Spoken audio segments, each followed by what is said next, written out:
namasté. Voilà, aujourd'hui je partage avec vous une recette délicieuse.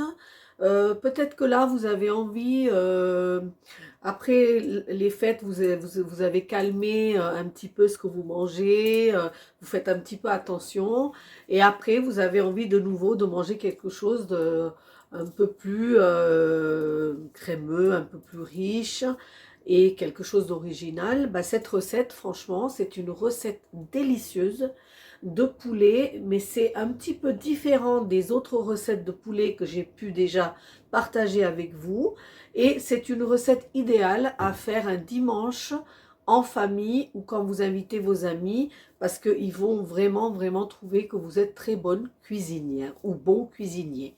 Voilà, donc c'est un poulet qui s'appelle Chicken Coconut Salen. Donc c'est du poulet cuisiné en salen, donc c'est une sauce, c'est le nom d'une sauce, la base de cette sauce, c'est noix de coco frais, cajou, donc c'est une sauce très onctueuse, mais c'est vraiment, je pense, un saveur que vous ne connaissez pas. Voilà, essayez, vous allez voir que c'est vraiment très bon. On va passer aux ingrédients. Il y a pas mal d'ingrédients, mais si vous suivez ma chaîne, c'est que des ingrédients que vous avez déjà. Sinon, tous les ingrédients se trouvent facilement dans les magasins, parce que maintenant, dans tous les magasins, même les grands supermarchés, vous trouvez pas mal de produits d'autres pays. Voilà, donc pour cette recette, en premier, je vais faire une recette pour 2 personnes. J'ai pris 400 g de poulet, 2 pilons, parce que les pilons, les os, dégagent énormément de jus et de goût dans les plats. Donc dans les plats mijotés, c'est conseillé de prendre la partie du poulet où il y a des os. Donc 2 pilons et 2 petits blancs de poulet coupés en petits morceaux, en gros morceaux, parce que je ne veux pas que ça soit complètement désintégré quand il aura fini de cuire. Après, évidemment, l'huile de cuisson de votre choix, le sel, ça c'est les bases. En épices, il me faut des graines d'anis, un petit bâton de cannelle, 3 gousses de cardamome et 3 clous de girofle. Voilà ce qu'il me faut en épices secs. Ensuite, il me faut cumin, coriandre en poudre et du curcuma. Voilà. Après, il me faut une petite tasse de noix de coco frais. Donc, le noix de coco frais, vous en trouvez dans tous les magasins, le noix de coco qu'il faut casser et il faut creuser à l'intérieur cette chair. Si vous n'avez pas envie de vous embêter avec ça, vous prenez le noix de coco qu'on trouve desséché, vous le mettez dans l'eau chaude, vous le laissez gonfler et ensuite vous prenez l'extrait, donc l'eau de ce coco pour la sauce, et vous prenez la chair qui a gonflé pour faire cette recette. Voilà. Ensuite, j'ai pris une dizaine de noix de cajou. J'ai pris 3 gousses d'ail et un petit morceau de gingembre et j'ai fait une pâte. Alors moi, je fais toujours beaucoup, mais pour cette recette, il ne faut que ça en portion. J'ai pris un petit piment. J'ai pris une petite botte de coriandre frais, 2 petits oignons et 2 pommes de terre. Pour cette recette, il me faut rien d'autre. Maintenant, on va passer à la recette. Donc là, ici, j'ai pris une petite gamelle, ici, donc une mijoteuse. Et là, j'ai mis, comme d'habitude, une grosse cuillère à soupe d'huile.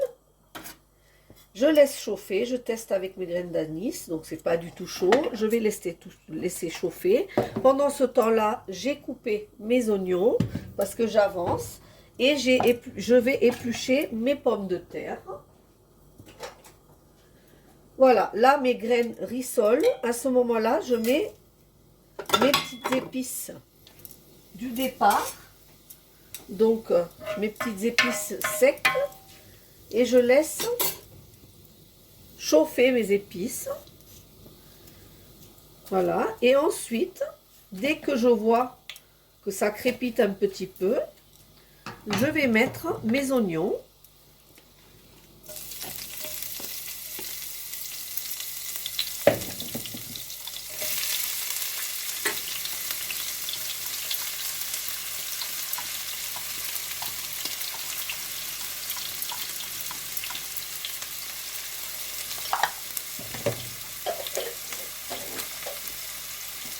Et là, je vais mixer le tout. Je vais simplement rendre mes oignons translucides, qui va très très vite. Et là, je vais prendre la pâte d'ail et de gingembre. Donc je dis bien 2-3 gousses d'ail et un petit morceau de gingembre. Ça vous donnera à peu près une cuillère à soupe de pâte d'ail et de gingembre. Je laisse de nouveau chauffer un petit peu ceci. Et ensuite, moi je mets quelques feuilles de curry. Alors on m'a dit qu'on ne trouvait pas ces feuilles de curry. Donc à La Réunion ou dans les magasins asiatiques, on en trouve.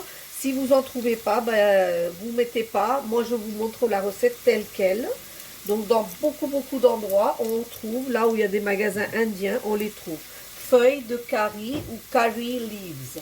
Et là, je coupe en gros morceaux mon piment parce que j'ai pas envie de ne pas trouver les morceaux pour quelqu'un qui ne veut pas que son plat soit pimenté. Je laisse rissoler l'ensemble pendant un petit moment jusqu'à ce que ça colorie un petit peu. Donc aussitôt que je vois que mes oignons ont colorié un petit peu, je mets la purée de mes 2 tomates ici. Alors, je ne prends pas de concentré de tomates, je prends bien 2 tomates que j'ai broyées pour obtenir une purée de tomates.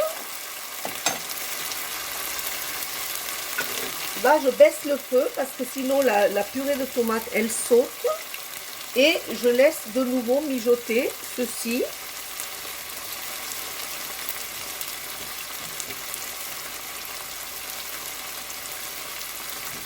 Pendant un petit moment.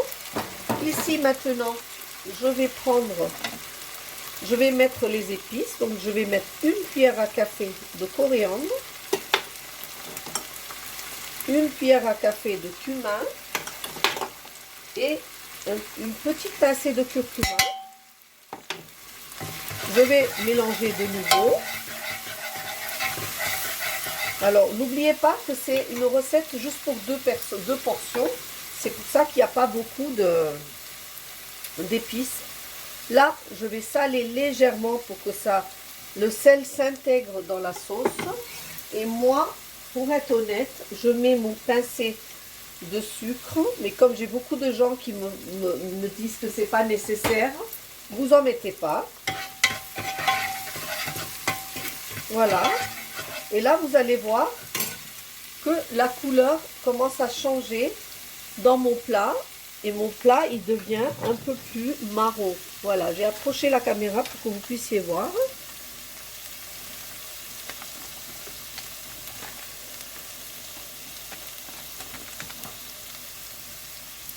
Ici, maintenant, je vais ajouter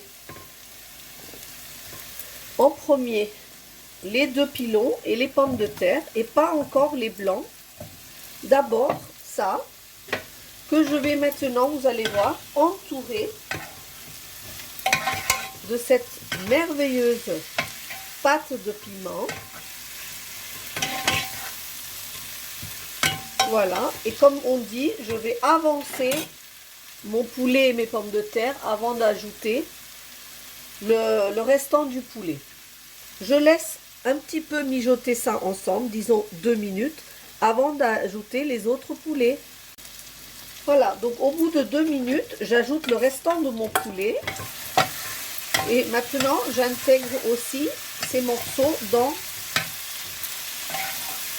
le plat. Donc déjà, il commence à avoir une couleur magnifique. Je laisse aussi mon blanc de poulet s'enrober de cette mélange d'épices.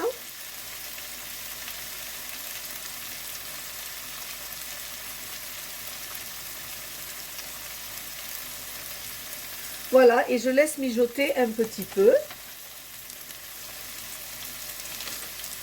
Et là, une fois que je vois que mon poulet commence à être vraiment couvert, je vais mettre l'eau. 1, 2 et 3. Voilà.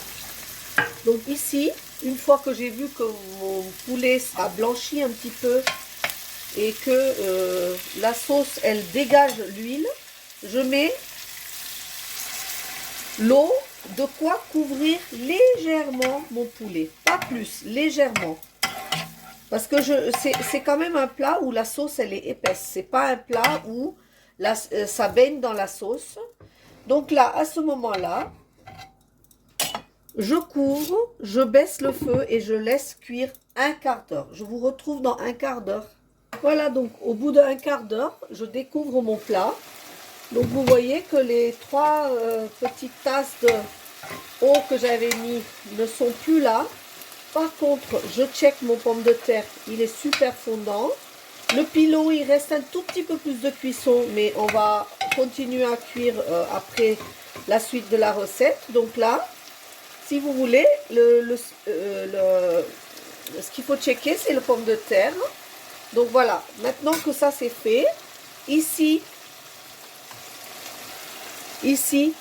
j'ai broyé ma chair de coco avec des noix de cajou et un petit peu d'eau pour faire un mélange un peu crémeux que je vais verser maintenant dans mon salon. Et c'est ça qui va donner le goût crémeux alors qu'on n'a pas mis de crème. Ça va donner un goût crémeux par rapport aux noix de coco et par rapport aux noix de cajou.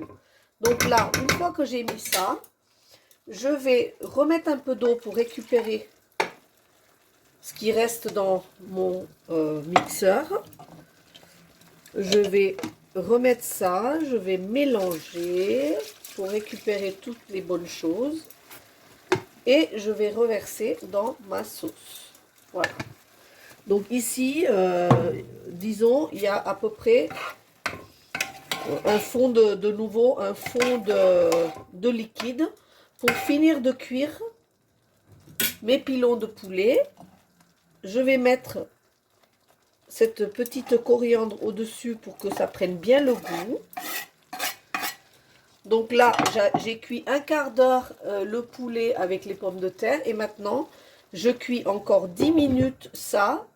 Et le salon sera prêt. Je vous retrouverai pour la fin de la recette. Voilà, notre plat. Le noix de coco a confit le poulet. Et ça fait une sauce très onctueuse, très crémeuse. Super, prêt à être dégusté. Je peux vous promettre qu'on va se régaler. Je vous retrouve maintenant pour la fin, la présentation de mon plat. À tout de suite. Je vous présente donc mon plat. Ici, le chicken coconut salad. Vraiment, vraiment, vraiment à essayer cette recette. Vous n'avez pas besoin d'aller loin pour vous évader. Franchement, ça va vous réchauffer en cet hiver et ça va vous faire du bien de manger un peu des épices et de voyager en direct de votre salle à manger. Voilà, donc essayez cette recette, vous me direz si c'était bon. Je vous dis, n'oubliez pas de liker, de partager et de vous abonner à ma chaîne, les recettes indiennes de Shona. Si c'est déjà fait, je vous en remercie. Au revoir, namasté.